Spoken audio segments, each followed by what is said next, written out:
Hey everyone, welcome to the Rise and Above podcast, a platform for you to share your story. Oftentimes, we all have something that happens to us in life and we have no way of sharing. Many people want an outlet, whether it's writing a book or going on a massive networking platform or starting an inspirational social media account. With the Rise and Above platform, anyone with an inspiring, motivating, or interesting story can come on and share.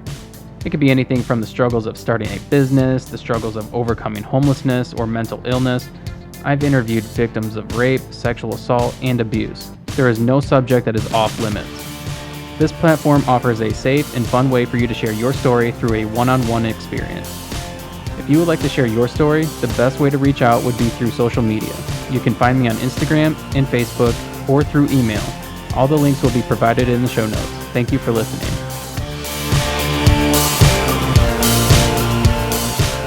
Welcome to the Rise and Above podcast. My name is David Hess, and today I have Shamber Raine with me. Did I say that right? Yeah. Raine with me. Raine, you got it. It confuses me a little bit because my old last name was Flores. Okay. So it's kind of spelled the same. So it's Italian. That's probably the difference. It's Honduran. So when you just say Flori without the S, it comes from the Italians. Oh, yeah. okay. Sorry. Yep. Are you Italian? I was adopted to Italian family. This is the most weird intro I've ever done. I'm actually Jewish, but Really? I am, yeah. Wow. So, yeah. Well, it's that's interesting. Yeah.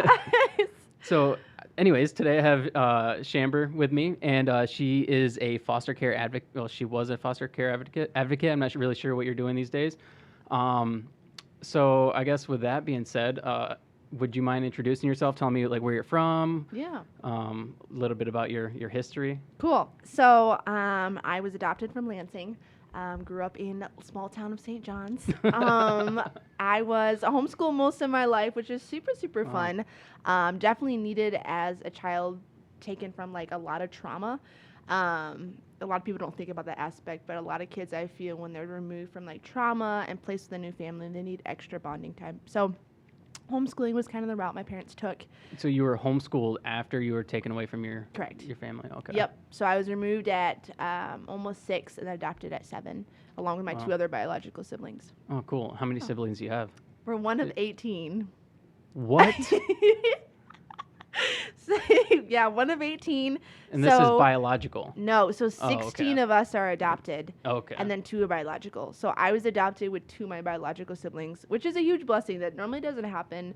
But my parents' heart was definitely to adopt sibling groups and keep them together. A lot of people are like, oh, I just want one child, or I just want a baby. And my parents are like, no, we'll keep sibling groups together. So that's what they did. Wow. Yeah. That's insane. Yep. That's a lot of kids. You know, when I say it sounds crazy, but like living in it, it's really not. Like, it's just normal. And I bet family get-togethers are crazy. Oh yeah, pretty big, pretty big. So yeah, about a quarter of us are married now, and then a couple of those couples have kids. So there's still like a lot of little kids left, but I'm like, I envision when we all have kids, like even if we only have 2, like that's so many great kids. That is so many. Oh, so yeah. Well, that's pretty cool though. Wow. So, so you went into foster care when you were 6 or 7. You were adopted when you were 7. Yep. What was life like? You were homeschooled. You were homeschooled your whole education career. Most of it, I did 6th and 7th grade in the high school. Okay. Middle school or in high school, in St. John's Middle School. It was not my favorite. The kids were really mean, and I actually do think so St. John's is predominantly like Caucasian, and so like going into it, it was just a very interesting atmosphere. What's your nationality? So I'm Jewish. I'm 50% Jewish, and then the rest is just like random. But so my birth dad was actually, he was like 80% Jewish, and then his his parents actually came from Jerusalem. So that's where I get that. So yeah, that's super fun. It was interesting because like all growing up, I was adopted. Both my parents are Caucasian. And so like I identified as a white person. And then when I met my now husband, he was like, I'm going to buy you a DNA test because I want you to know what ethnicity you are. And so I did it, and like to actually see it all spelled out, I was like, I can say I'm Jewish now. So I kind of did suspect it. I remember hearing it pre-adoption, but like I didn't know for sure. Yeah. But that's kind of the case with me too, because I grew up in a Caucasian home as well. I was adopted, and then I did 23andMe, and I'm I guess I'm half and half. I'm like Okay. half Honduran, and then my mom's like Irish and European. All the random stuff. Yeah, all the random stuff. So I'm like half and half. Okay. Yeah. But yeah. So it's interesting. It's Okay. interesting to like because it changes your identity a little bit. It does. Yeah, Yeah. And you start to look at the traditions and everything. Yeah. It's so fascinating. Yeah, it's interesting. So by doing the ancestry thing, did you discover any family members, or did you get in contact with anybody? Okay, so I actually I have like a cousin that was out in Massachusetts. He was like a second cousin. Everybody else was like so far-fetched. So I reached out to him and he had no idea who I was. It was like, it was second or third cousin. So it was like kind of a little far-fetched, but we talked a little bit. Other than that though, everybody I already knew. Okay. Yeah, all your siblings. Yeah, my two other siblings. So yeah, no, it was super, super fun. When Ronnie and I got married, we just got married in June. We were like, congratulations. thank you.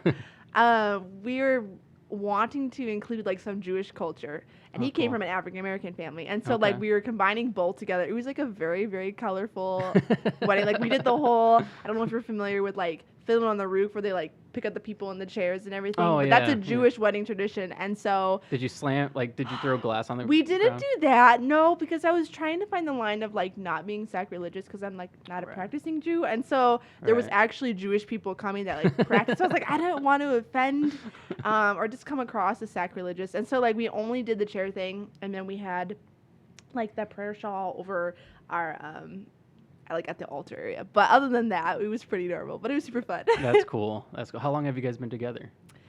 Oh man, so I feel like we're all over the place. we are all over. That's okay. This is fun. So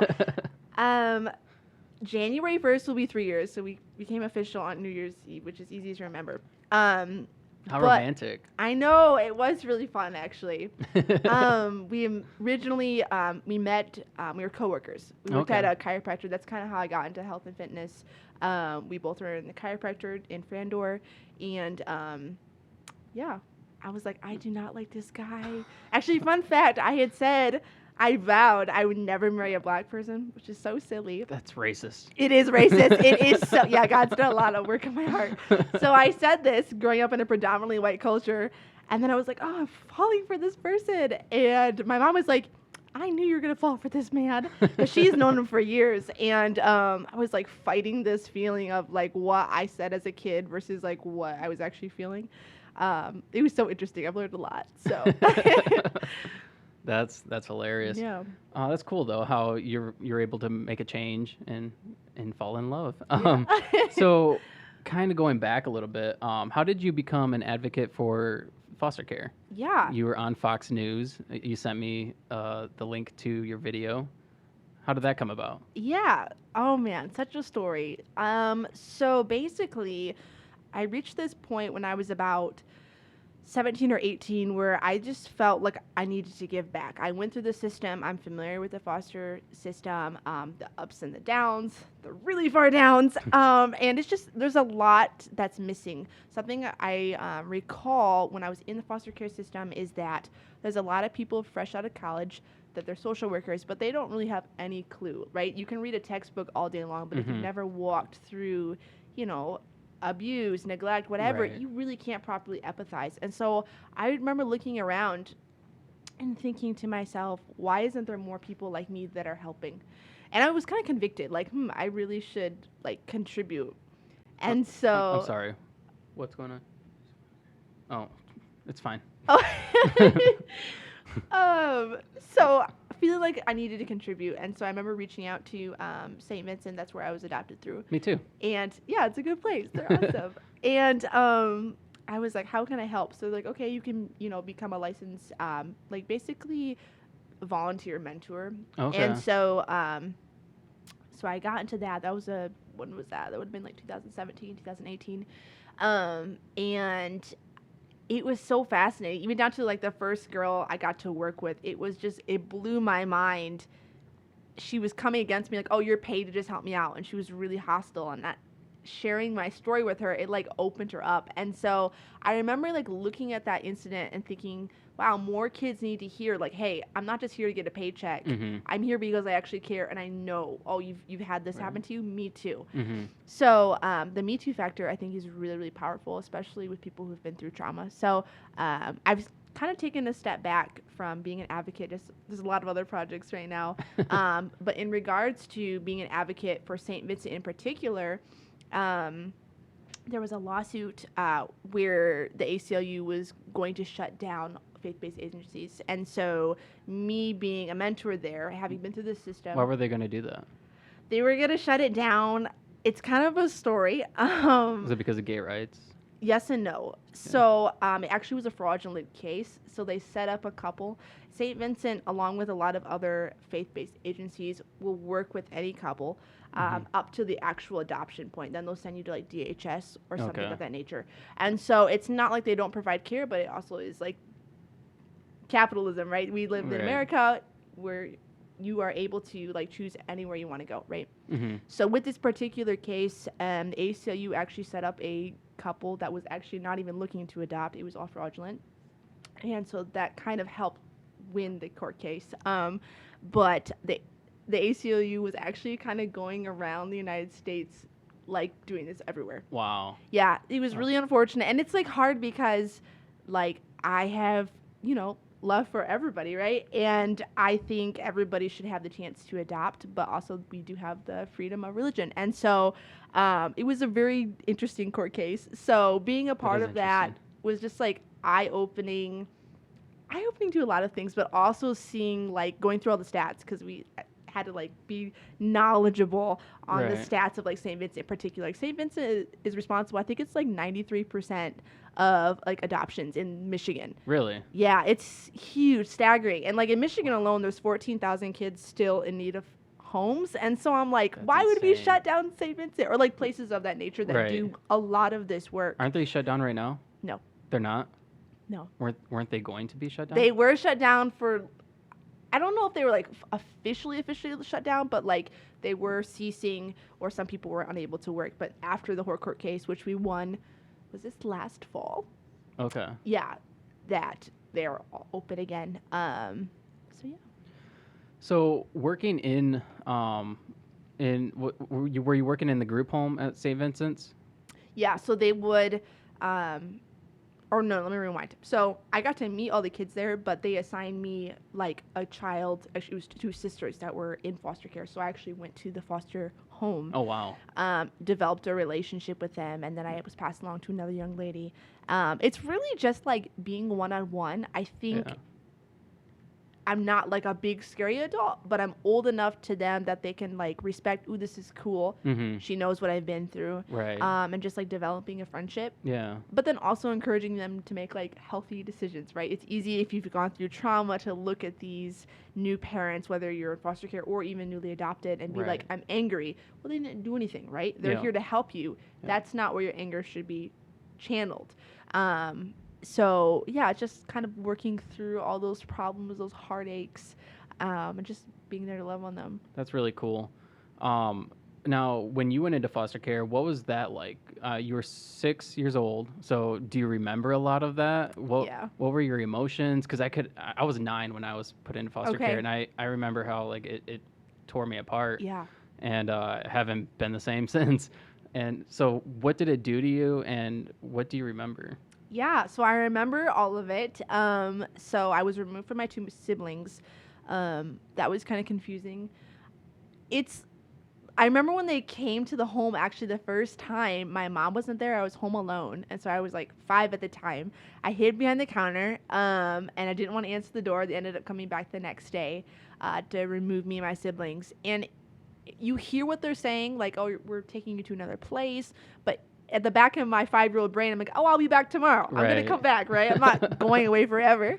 And so what ended up happening, I didn't go directly into foster care. I went through a series of, they're called angel homes. Okay. So basically they're very, very temporary placements versus foster care can be long-term. So some homes I'd be there for only like 2 days. And that was really conflicting because I'd go through these homes and they're very nice in comparison to what I was in. I'm like, wow, this is Right. cool. They have a pool, they have lots of food, all this great stuff. And I'm like, oh, maybe this will be my new home. And then they'd transfer me. So it actually was like a series of like denial and rejection I went through. Like, Right. wait a second, why didn't this new family want to keep me? So maybe Right. this was my fault. And so it escalated even more when they placed me into an actual foster home. Was it like an emergency thing where they had to remove you? Yeah, yep. So the angel homes were because of emergency removal. The last home I was in, though, that was like an actual foster home. And they actually told me that they were going to adopt me, which was like exciting. I really enjoyed them. They're super awesome. But then what ended up happening was my 2 other siblings were with the Flories, which is who I was adopted by. And they said, hey, we can adopt all 3 of them. And this other woman said, I only want Shamber. So the judge kind of was like, you know, they were already like signing papers for me and everything. Wow. Basically, you guys can, you know, go your own ways, talk through it. And they both were like, you know what, we're just going to like pray about this. We're going to talk through this. And the woman, her name's Karen. She's like, I just felt really led to give you to the Flories and keep you guys united, which that That's was so like, cool. It was cool. But at the time, it was heart-wrenching because I remember thinking like, I'd fallen in love with this family. I'd been with Right. them, I think, 9 months. Yeah. And they told me, like, someone's like, hey, we're going to take you. And then Mhm. all of a sudden, oh, actually, David, psych, you're going to Right. it somewhere else. Yep. And so, yeah, it was confusing. I was like, wait, you lied to me. And then this is my fault. What did I do? And so to be reunited with my siblings actually wasn't really something I was excited about. I was like, I don't care. I just wanted to be in this other family, which ended up being for the better. But yeah, it was definitely a journey. Foster care is not even always the safest. There's definitely some homes where if they have other foster kids, they can act out. Right. And But yeah, you had an overall pretty positive experience. yeah, for the most part. Yeah. Yep. My experience is complete opposite. Ooh, I want to hear it. You want to hear it? I do, yeah. Okay. Well, Joseph, the guy running my cameras, him and I were placed into the same home, Okay, but there's 4 of us. gotcha. And so my brother Michael, who's older than me, and my sister Tiana, who's the youngest, Okay. were both placed into separate homes, and Joseph and I were placed together. And I don't even know where to start. Jeez. I have a whole episode about it, but you know, pretty much the rundown is we were placed in a home together, and for two years I think we were having to go back and forth to visit our mom, and Yeah, visitation sucks. it's the worst. I mean, I looked forward to it because it was Right. you know, I loved my mom, and Yeah. I was super close with her, but it took a toll for sure, especially like if she didn't show up, or you know. But it was a good chance to, you know, visit with my siblings that I never really got to see. So Joey and I were in the home together, and he ended up becoming the favorite. And he's probably uncomfortable for him sitting right there.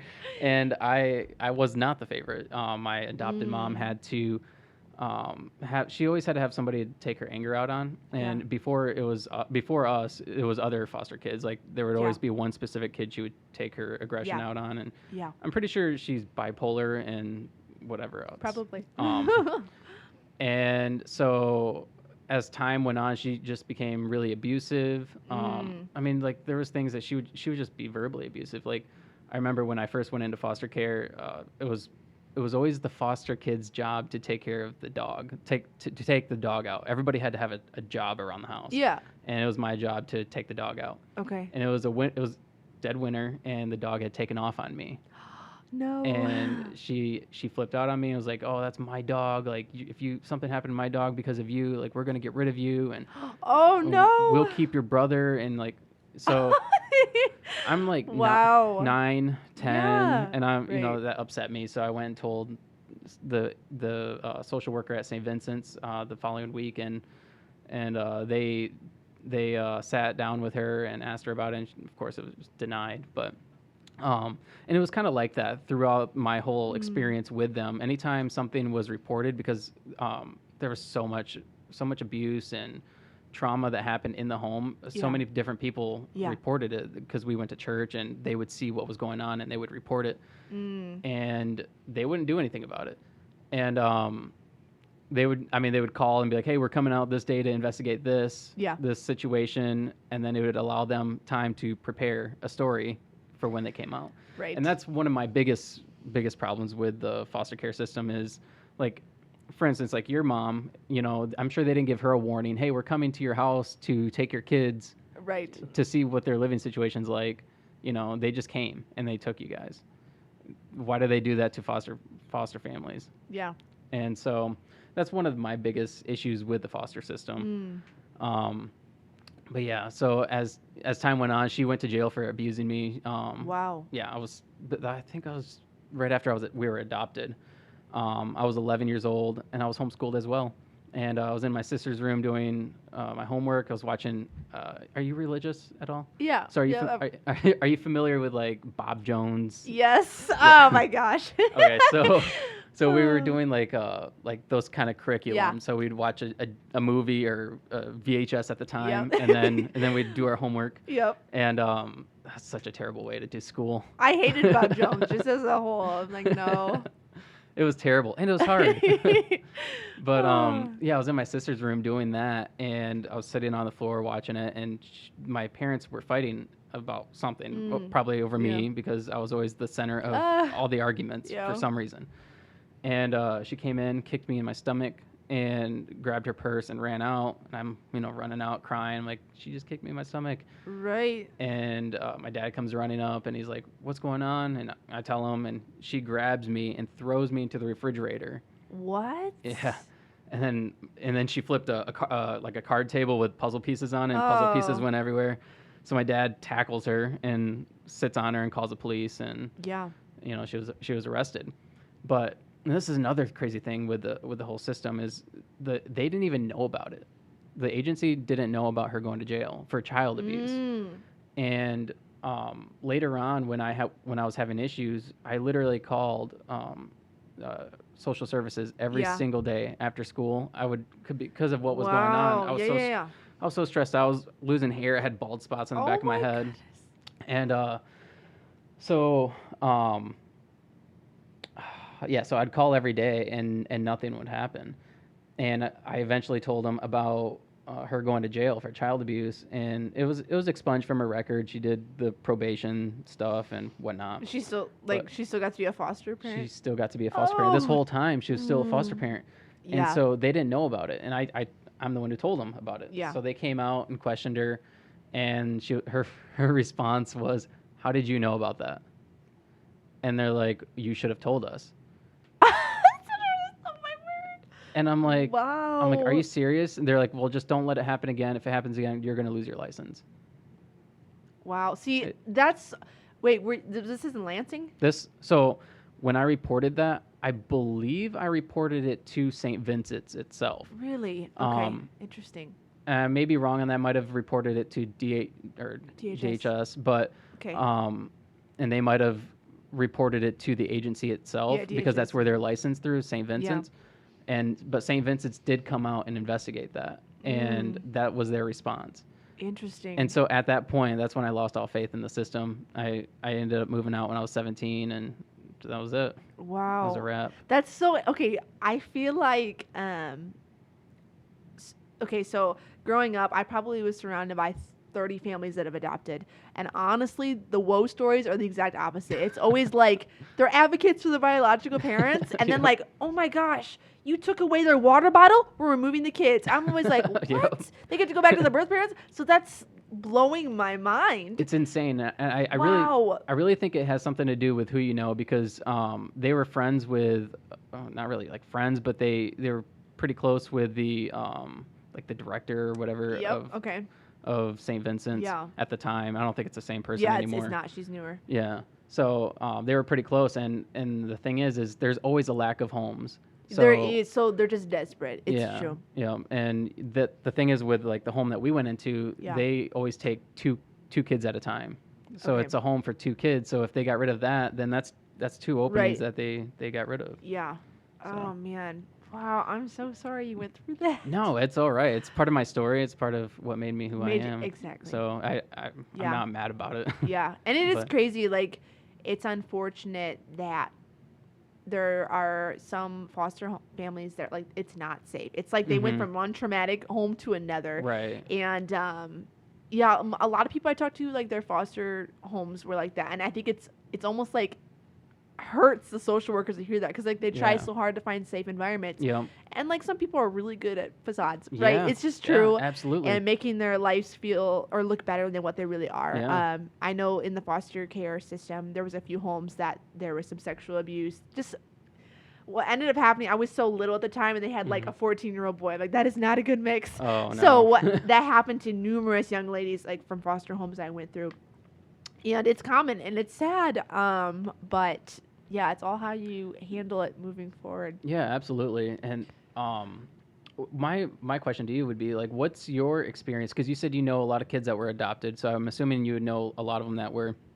I mean, obviously, all your siblings. You know, 18 people. But you. So I'm assuming that they were all in foster care, right? At some point. Yeah, most of them. Some of them are direct adoption though. So Okay. it's like they literally as soon as they got in the system, someone's like, "Oh, I'll take them." So they never okay. like bounce from home to home to home. And then I have other siblings or other friends who've been through 30 homes. So my question is, what have they made of their lives? Because a thing with the foster care system is, or not necessarily the system, but it's a stigma, is that like, oh, you're a foster kid, you're not going to make anything of yourself. You're just kind of like a scum of the earth, and you'll just always be that. Yeah. So going back to when I was playing a face for the case for St. Vincent, going through all those stats, one of the stats is that most kids, by time they turn, I think it was 21, 91% of them go back to their biological parents and their dysfunction. So prostitution, drugs, whatever that looks like. And the question in retaliation to that survey is like, why? Why is this happening, right? Some of these agencies, such as St. Vincent, they Right. go the extra mile. They're with you till you're 21. They make sure you Really? go through college. Yeah, that's what St. Vincent is awesome in a lot of ways, because it's not just like, say, DHS. They don't have the time. They're a much Right. bigger guy, right? But St. Right. Vincent, they're smaller, and they can be more personalized and make sure you're making it through college. You have a job. We're not just like pushing you out the door. Right. And so honestly, the only answer I have, David, is really and truly, and it's my story, and it's observing other people who have been adopted is really Christ, because pre giving my life to Jesus, it was like all over the place: depression, contemplating suicide, fear of men because I had been through sexual abuse, of neglect. Is there food in the house? Because I went through times where I didn't have food pre-adoption. Right. And surrendering my life to Jesus, it was just like, wow, okay. It's like it totally changes it. Like, wow, now, because it's no longer looking back on my past and being like, that sucked. It's like, oh my goodness, one that made me who I am today, like you Right. said earlier. Yeah. But now I can look at other people and go, oh, I can help you. Oh, guess what? You've been through that. Me too. Right. And so it's like there is such power in our testimony through all walks of life. People are like, oh, I've been through this job. Like, oh, that's helpful. Or I've been through this walk of life. That's helpful. Right. And so I do believe that everybody's testimony is for a reason, and it can be used for other people's help. Now, some of the people who have been through foster care or adopted, because most people I know have been adopted, Okay. who have not gotten the proper help, who haven't just like come to a point of just like surrender or just like working through these hurts, right? You have a lot of baggage coming from traumatic homes and then through foster care. Unfortunately, I have seen a lot of them go back to their biological parents. I mean, I couldn't give a percentage, but I'd say easily 75% of the people I know go back. And it's not even just like, oh, hey, mom and dad, thanks for putting me in foster care. It's literally like going back into that dysfunction. Lifestyle. Yeah, druggies. Yeah. I've even seen some people where they go back to their biological parents and they now have kids. And they're going back to their birth parents, the very people who like raped them, who aren't even supposed to be on kids, and they're taking their kids. So, I mean, technically that's their grandkids, right? Right. But I'm like, what are you doing? Oh like, my gosh. they're not even allowed like a mile from a school. Like, what are you doing? That makes no sense to me. But it's just like, okay, so here's a book I recommend. It's called Primal Wounds, and it literally is addressing the wounds of a kid that's been through trauma and Okay. foster care. And then from the particularly the biological mother, there's actually wounds. And they say that when you're removed from like your birth mom, it's equivalent to a death, right? You're in that womb for 40 weeks, and you're designed to be like bonded to that Right. mom, right? When the baby's born, they know the smell, they know the Yeah. mother's voice, and so you remove that. People are like, oh, we removed the baby as right when they were born. Like, no, that person had 40 weeks, and it's not actual memories, it's neurological memories. Right. And so there's these primal wounds that are formed. Even if they don't even know they're adopted, they'll go their whole life like, I just don't feel like I belong in this family. There's something that's dead or missing in me. And so these people, either knowing they're adopted or not knowing, when they end up finding out, they'll go search because they think, oh, my whole being will just be satisfied if I go search for the mom. That's more the bond, right? Right. And it's defeating because like they get there like, oh, like you're kind of a deadbeat and you're not safe and all these things, fill in the blank. But they have that desire, right? That's how God created it. But I mean, that's absolutely true because I've always, ever since I went into foster care, I went in at at an age where I knew my mom and like it seemed like we were best friends. Yeah. And so going into foster care, it was so heart-wrenching to be taken away. I remember my first night laying in my bed, I cried because I'm like, I'm never going to see my mom again, never going to see my siblings. But mainly I was upset that I'd never see my mom again. Yeah. And so as time went on, that's actually what got me through all the damage in the house. Wow. Was I'm gonna find my mom one day. Like one day it'll be okay because I'm gonna find my mom. Like we're just gonna pick up where we left off. Right. And then I find her, and we met, we talked, and she apologized for whatever, and then that was kind of it. We don't really have a relationship, and She kind of moved on. Well, I wouldn't say moved on. Okay. She's very damaged. Okay. And I mean, and I guess in certain aspects she's moved on. But what I always say to people is like, I couldn't imagine, because I have kids, I couldn't imagine losing them and then not being a part of their life. Right. Like if I had the choice and they came to me years later and they wanted me to be a part, regardless of what I did to them, I would be there. Yeah. And I couldn't imagine not being there. Yeah. So I guess it's on her plate now. So right. But then I never had the desire to like find my dad. Because like you said, it's like. Did you know him as a kid? No. Well, I knew him until I was like 2 or 3. Okay. And so then you don't have many memories. No, he's actually an illegal immigrant. And he was deported back to Honduras. Wow. Okay. And so I just kind of assumed I would never know who he is. Like he's just in the wind. And I did the 23andMe. My wife bought it for me for my birthday one year, and I ended up finding my first cousin. Shout out to Melanie, or second cousin, and then her mom is my first cousin. Okay. So I contacted her, and I'm just like, hey, I'm just looking for my dad. This is his name that I didn't really even know his name. I'm like, these are the names that I had. And I told her the names, and she's like, oh my gosh. She's like, that's my mom's side of the family. She's like, I'll get back with you. Wow. And then, then like a day later, she calls me. She's like, I know where your dad is. He's been looking for you for all this time. Wow. And it was insane. So did you ever link up with him or? Yeah. We I called him and we talked, and then like a month later, he lives in Florida because that's where I'm from.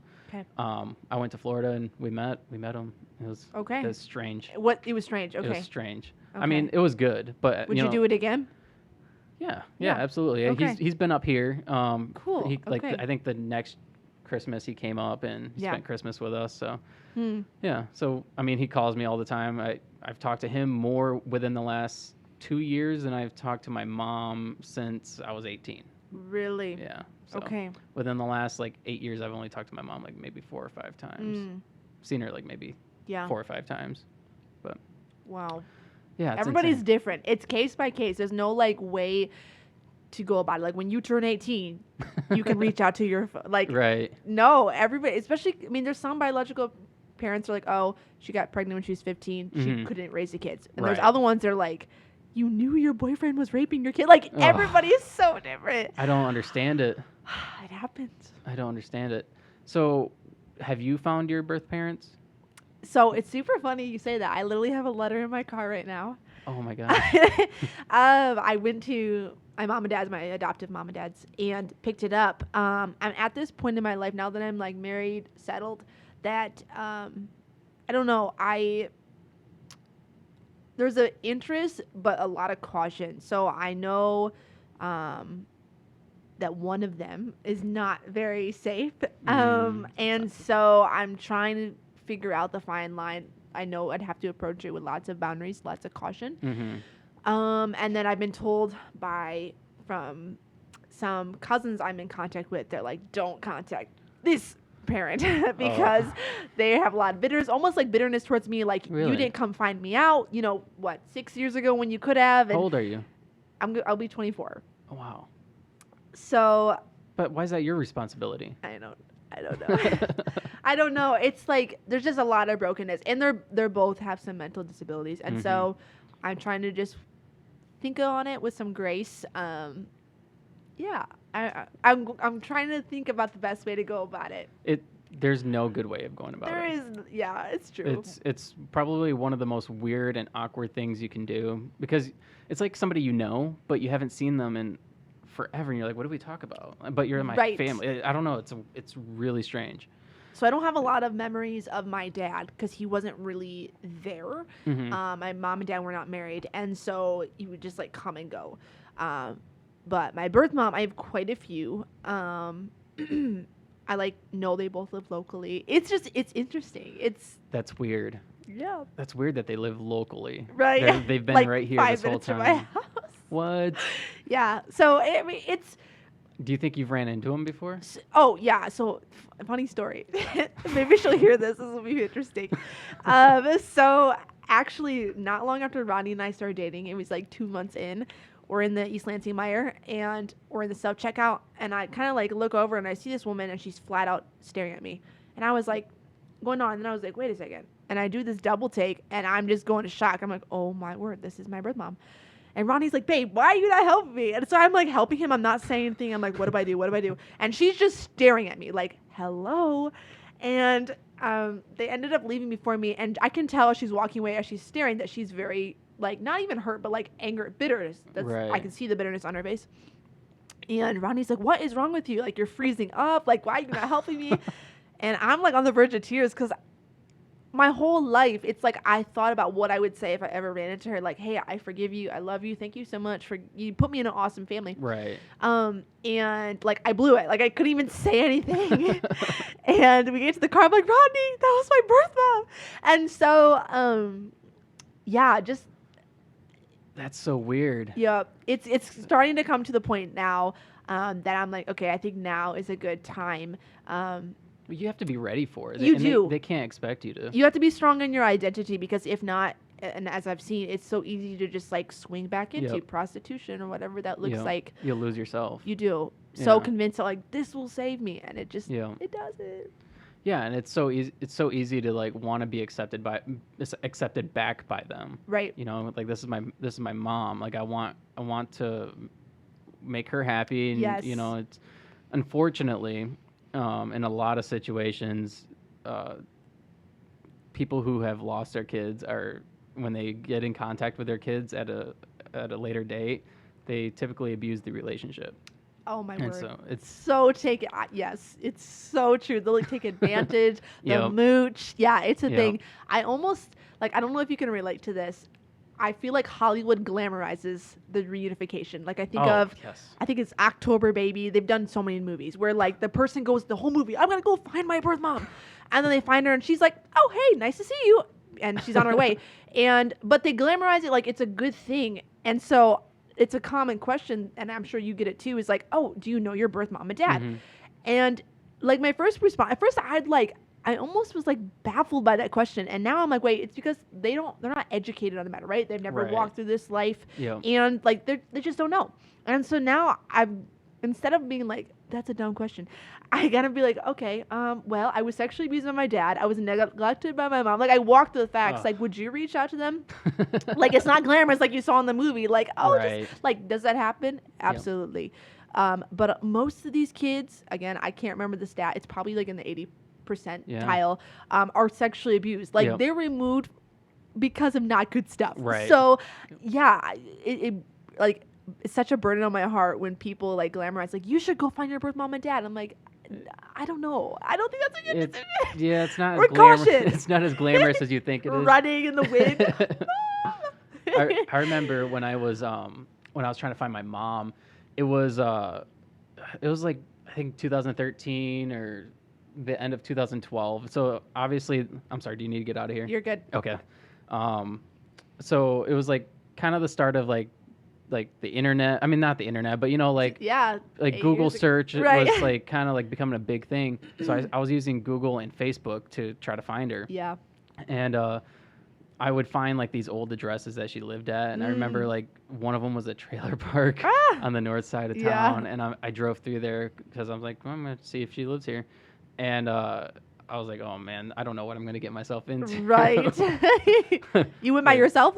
A girlfriend I had at the time went with me, but it was I shouldn't have done that. Oh, no. I didn't find her there. But, okay.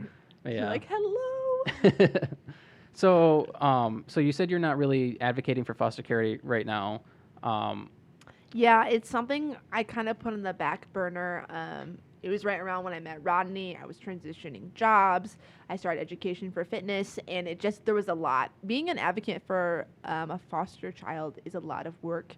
And emotional. There's a lot of emotional. Right, and you owe it to them. Like, you were there, and it's all volunteer work, but it's like you were there because you want to see this child grow up and succeed. Mm-hmm. You don't want them to be another stat. Right. You want them to get their healing. And so it's like you have to be all the way there, and I just wasn't giving 100%. So recently, it's kind of funny that we're talking about this because it's been on my heart, and Ronnie's like, you need to do this.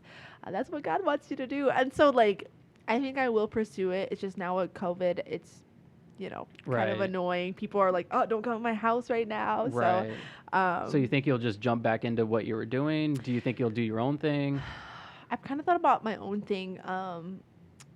Going through agency isn't hard, but you do have to go through like other classes and everything. Okay. Versus if I'm like, I look around and I go, oh, I see 10 families I personally know. Right. And they have a 13-year-old girl that needs someone to mentor. I'm like, I might as well just do that. Right. So, kind of getting to a place. I am a very creative person, and so I could see like a long-term goal. I would love to target foster kids through a creative route. There's so much like healing through like music. Mm-hmm. Kind of like people go art. Ride horses too. Yeah. Yep. And so I just think I would love to do that. Now, you're big into fitness and you're a personal trainer, right? Correct. How do you feel? Because when I first started this podcast, I started with the intent to interview a lot of people who are in the foster care system, social workers, whatnot, just to kind of get make, I guess, a little bit more public awareness around the whole issue. Because there's so many different things. I mean, obviously you had a really great experience for the most part. I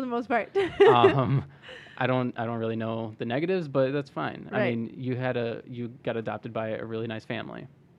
But that's not the case for a lot of people, as myself or many others. Right. And there's a lot of programs out there for individuals that, we really don't know about. Like, for instance, I interviewed this guy.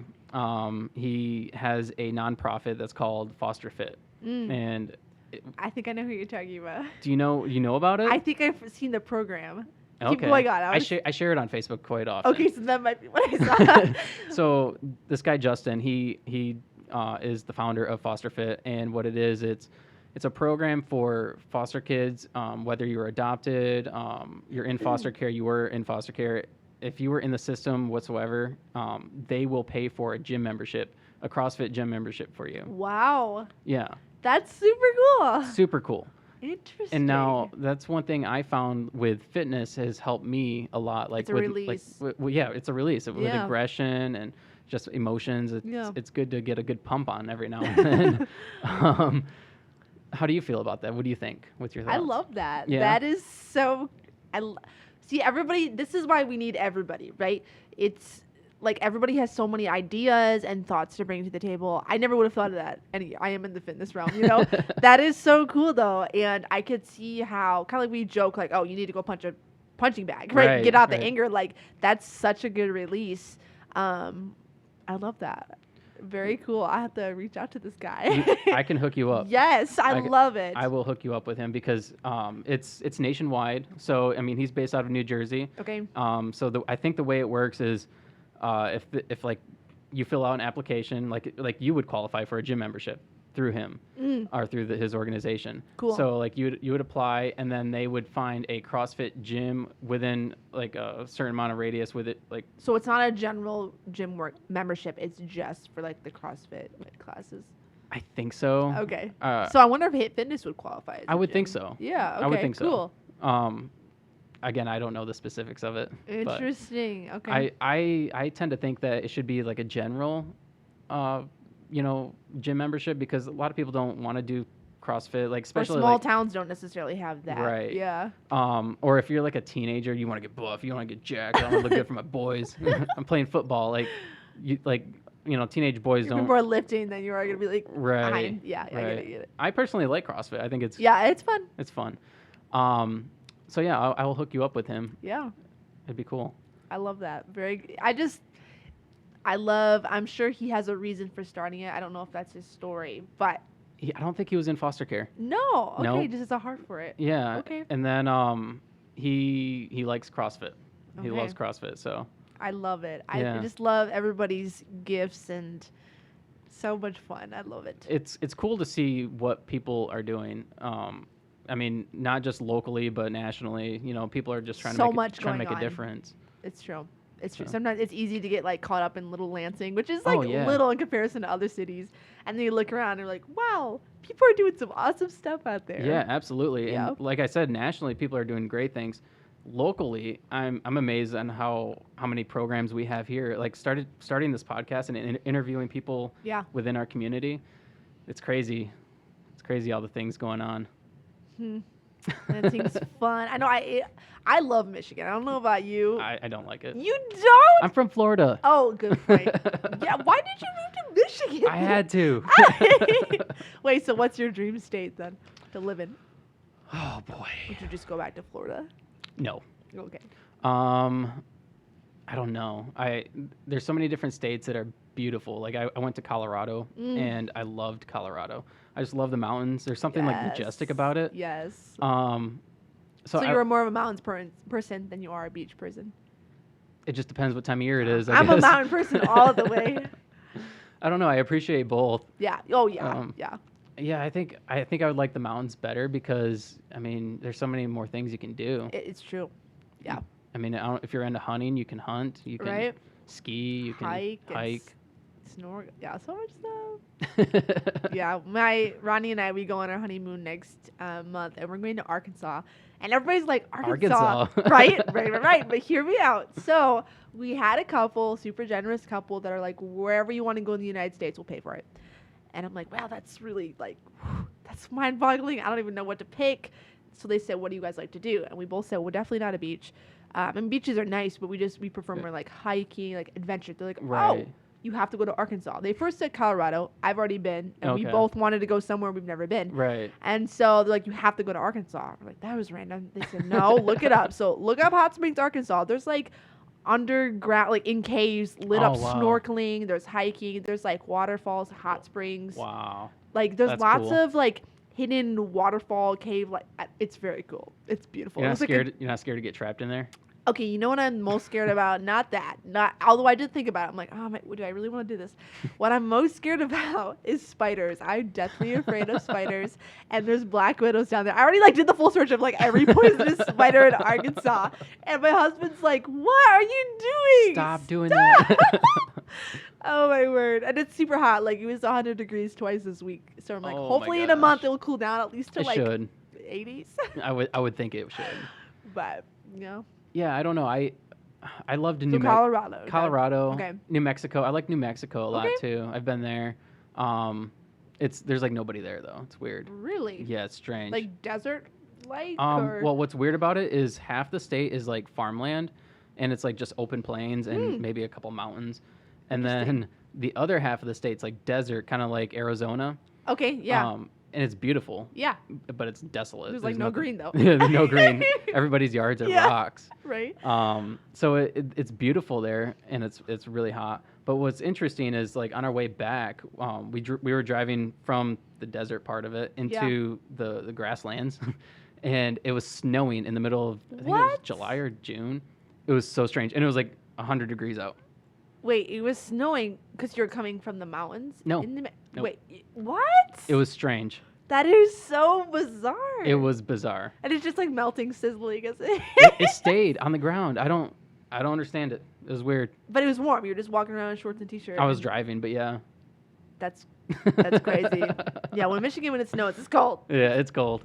Have you ever been to the UP though? Yes. Okay. Yes, plenty of No, times. I feel like a lot of people that tell me they don't like Michigan, I'm like, you have to go to the UP. I don't hate Michigan. I just don't like the cold. Like the cold here because I don't mind the cold. I just don't like it being cold without snow. Right. If like, it's going to be cold for no reason, like come on. It's pointless. It's rainy. Especially because Michigan, like, our springs are pretty much cold and wet. Yep. And our falls, we don't really get like those 50s, 60s. It just goes to cold. Yep, and rain. So or snow. I get that. Summers are very short-lived here. Oh, man. So you also have a podcast, or you're co-host on a podcast. You want to talk about that real quick? Yeah. So the podcast is through HIIt Fitness in Lansing, and it's called The Afterburn. Super fun podcast. We've brought in lots of awesome guests. It's predominantly on health and fitness, but we'd like to hear other people's stories. Like the last podcast we did was with, I don't want to call him a hiring agent because I feel like that's degrading what he does, but he's like super cool. He does help people get jobs, but it's so much more, I don't know, not even just professional, but he really hones in on like, what are you actually good at, right? I can help you get a job at anywhere, right. or I can actually figure out like, hey, you like fitness, but I don't think that's really what you're good at. Right. So he really locks you in. He helps you put together a resume. He's amazing. So reason why he was a guest is he actually worked with Nate, who's the owner of HIIt Fitness, and just really helped him launch his vision and now where he's at today. And so, that's cool. But when you talk with him, oh my word, you will not walk away from a conversation without gathering like 20 new facts. I was just so mind blown. But he's just awesome. He has an answer to every question. And we just love, I guess, acquiring knowledge through lots of different guests. So we'll have to have you. Yeah, I would love to come on. Super fun. Yeah, it'd be a lot of fun. I'm by doing the podcast, I'm learning about all these different podcasts in town. I did one the other day, at the Fledge. Yeah. Yeah. Yep, I did one there. I haven't been there in a minute. Yeah, that was pretty cool. It was fun. So yeah, that's cool. Very cool. Yeah. So do you know what your like guys' overall goal is with the podcast? That is an excellent question. I'm sure Nate has an answer to it. Yeah, he just wants. We really believe in getting involved in the community, and we don't want to just be a gym that's like, oh, scan your card and be on your way. Like, they are classes. Like, it's not just an open access gym, but we just love like empowering people and I guess being involved in people's life. Not like the salesman standpoint, which like a lot of fitness trainers can get stuck in that rut of like, oh, I'm here to make money, and there is money to be made in the health world. Yeah. But we're so much more than that. Like, we do believe in like relationships and just like loving on people and community, a sense of community. That's what I love about that's one thing that's nice about CrossFit is like I always talk about it, but it's like a sense of community because you're all struggling. If you're in a class, you're all struggling together. You're doing the same thing. You're seeing everybody's record. I mean, I don't know if that's, we have one of those like a chart. Yeah. Chartboard. Well, it's like we have heart monitors, so it hooks up to you and it shows you like the calories, whether you're like your heart rate's like where it should be. So like everybody's competitive. That's cool. Is that? So I know there's some CrossFit. I've never seen that. I've never seen that, but that's cool. Yeah, it's super fun. I'd probably die of a heart attack because I'm trying to compete with somebody. No, what happens? I feel like almost every male, they'll look down the line and be like, oh man, she's got 25-pound dumbbells. I'm gonna do 35. I'm like, dude, that's gonna be super hard, but okay. And they're just dying, but they're burning the most calories and they're making gains. So. That's hilarious. How did you get into fitness? Oh man, that is a whole story right there. So, long story short, if I can make it short, Yeah. when I was about 10 years old, I had a really severe head injury. We used to have horses. We were having a horse manure fight, which is lots of fun. It sounds gross, but it's like an inner country girl having a horse manure fight. And some of my siblings and my cousin were on the barn roof. Now, what was very interesting about this day is it was actually the same day as my aunt's funeral. So like kind of a somber day. We were all going outside to have this horse manure fight. And I remember my mom was like, be safe, right? Be safe. Okay. So my sister gets this idea of, hey, some of us should go on the barn roof and chuck horse manure. And if you are able to dodge the horse manure, you can be on our team on the barn roof. I'm like, cool, sick, let's do it. So there's like, I don't know, probably 8 or 9 of us doing this game. The game gets over, it's concluded. I'm in my own little world. I don't even know why, but I ran out by myself to like put together a plan of how I'm going to dodge this horse manure. I was so focused as a 10-year-old, okay? And so I run around. I thought I was dodging horse manure. Meanwhile, there's no horse manure flying because they're cleaning up on the barn roof. I just didn't know that. I run inside, and if you were able to dodge the manure successfully, that means you could get in the barn, you'd scoop up sand and like show them. Like that would be like your badge to get on their team. So I scooped up the sand, I run out of the barn, and I'm like, I got dirt. And as I look up, I don't know if it was my sister or my cousin that was throwing. I think it was my cousin that was like, shovel coming down. 10 feet later, the metal shovel right on my head. And I fell to the ground and shattered my skull open. And so that kick-started my health fascination because it really affected, I guess, the rest of my education in a lot of ways. So initially, when I first got that injury, my parents were like, oh, she got a skull fracture. That was the obvious. You had like 25 stitches, like bedridden for like, what was it, like 6 months? Like that's the obvious. But the other factor is I had a severe concussion, and we don't really think about that part. Kind of like football players, right? We're like, keep going until they break an arm. And but concussions are like can be deadly. It's just really severe. And so my parents like didn't know why all growing up. Like, man, she can't tolerate the sun. She'd like barely hit her head, and she's out for 3 days. Like, what is wrong? Wow. And so I started getting blood work. I ended up getting diagnosed with a few different things, but nothing in relation to my head injury. Fast forward to my senior year of high school, and I went on a skiing trip, and up at Cab Buffet, and I signed up for nighttime skiing, and so I'm like, oh, hey, I'm going to go to the farthest Black Diamond Hill, and we get over there, and my friend is like, the lights aren't on over here. I don't think they want us here. And then there was like some rope, so like it was obvious. They're like, do not use. And it was like -14. It's freezing. This ice, right? Don't do it. I'm like, I'm an avid skier. I can do this, right? Oh my gosh. So she's like, okay, I'm gonna go down this other hill and I'll meet you at the bottom. Well, she did not meet me at the bottom because I like totally tumbled, ran into a tree, and then like once I landed, my skis were behind my head because I tumbled and pinned my hair down. And I'm like, I cannot get up. And it's like -14 degrees. And I'm like dressed, but not like to sit out here for eons and eons of time. And so I'm like, oh man. So I'm laying there for a couple minutes. My head is throbbing because I whacked it. And I'm like, I need to get up. I'm feeling super nauseous. And like, it's pitch black. Like, it would take a little bit for them to find me. I got up. So I remember like wiggling my way out, my hair being pinned behind, and my arms were like, it was like so uncomfortable, okay? I get to the bottom, and they were about ready to send up a search warrant. There's like, she was telling all the aides, she's like down there crying. I get down there, and I was like, guys, I think I got a concussion. But I paid to nighttime ski, so I'm going to finish this. So I finished. I took like 5 Advil and just kept going. But then over the next few days, I like wasn't eating, sleeping, and my mom was like, we're going to the hospital. So we start talking with a few neurologists, and they're like, oh, interesting. Did you have a head injury? I'm like, yeah, when I was like 10 years old. But like, that was forever ago. And he's like, no, we need to go through some things. So like from there, I started seeing a few different neurologists, chiropractors, and specifically this chiropractor where Rodney and I had met really started walking me through like some physical therapy, some traction, proper nutrition. And I went from like pre-concussion before I was 10, super athletic, to like after that, like running a quarter a mile, I'm like, well, I threw up. I'm like in bed for 3 days. Wow. To when I started seeing this chiropractor and getting on nutrition, then I was like, I can run a mile. Oh my word, I can do this. I can do that. And through this time of when I hit my head through the skiing accident, I like packed on weight. I'm like, well, I guess this is my life because I couldn't finish my senior year of high school. Wow. I couldn't go to my dream college, and I'm just like, What was your dream college? It was Hillsdale. Oh, okay. Hillsdale, yep. Why was that your dream? I like classical education. I feel their education is, so they're in the top 5 classical schools in the United States. Okay. It's very small, but their education is like, people from there, it's no like shocker if someone graduated from there and was like a professor at Princeton. Like that's just like, they specialize in stuff like that. And I feel how their their approach to like history is just like fascinating. It's just very well done. And it's not too far away. So that was my dream school.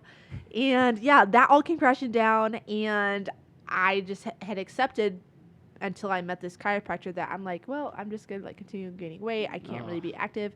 And so once I started doing chiropractic work and physical therapy, that I was like, oh my word, I'm making progress.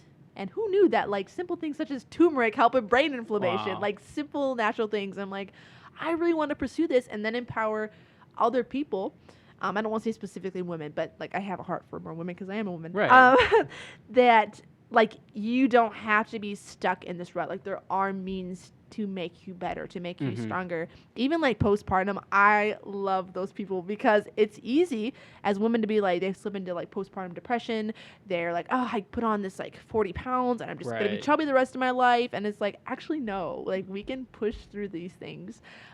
Just get through the first couple pounds. Yeah, and right. Like, and then all of I can do it. Yeah, that's all it takes really. So that's why I love HIIt Fitness too, is because not only are we like, we're super fun. Like, honestly, if you go through our content, you'll see a little bit. Like, we're really, like, goofy, fun. Yeah, definitely not your stereotype gym, but I love it. Well, HIIt Fitness, I want to get you out of here because you have to go to a dinner, right? Yep. But HIIt Fitness is more like a cardio base, right? It's like, like a lot of, like, box jumps and, like, you're doing, like, things for time. High intensity. Yep, high intensity. Each of the trainers are different, though. Okay. So, like, it's so hard to like specify. Like, yes, we're HIIt Fitness, but because we all train differently, like there's some people that do like step up classes, TRX ropes. I like to specialize in like functional movements and then a lot of balance. Like you don't think about like just like core movements. Right. But you will when you're 60, 70, 80, you're like, oh man, I don't have that great of a balance. And so like even little things of like just practicing balance on like a basso ball, one leg and things like that. Like it's killer. Those are hard. Yeah. Oh my word. I have one of those. That's hard. Yep. So no, it's super duper fun. Our first week is only $1, so you can come try it out. Okay. So super fun. Cool. Yeah. All right. I'd like to check it out. Where are you guys located? Oh my goodness. I should know the address to this. It's on, it's, in Waverly. It's behind the Meijer that's on Saginaw by the Lansing Mall. Yeah, right in that strip. Yep, right behind there. It's on Ivan Street. Okay. I don't know the exact address, and that's really terrible. But yeah, we're back there next to Bliss Spa. Okay, yep. Yeah. I know where that's at. Yeah. And the podcast is called what again? The Afterburn. The Afterburn. Yeah. And do you have like social media that people could follow, or do you want people to follow you? Yeah. So in regards to HIIt Fitness, we are on all social media platforms, just under HIIt Fitness Lansing. And then you can find me on all social media, or Facebook and Instagram, I guess. I have a few different social medias because I do a lot of everything. Yeah. But my main social media is Coach Shamber Raine. Okay. Yeah. I'll put that in the show notes. Okay. So. Awesome. It's been a pleasure having you on. Yes. Would you do it again? Oh, yes. This has been so I feel enjoyable. like we got so much more we need to talk about. We just kind of hit the surface of like everything. And yeah. Part 2. Well, thanks for doing this. I really appreciate it. You're welcome. All right.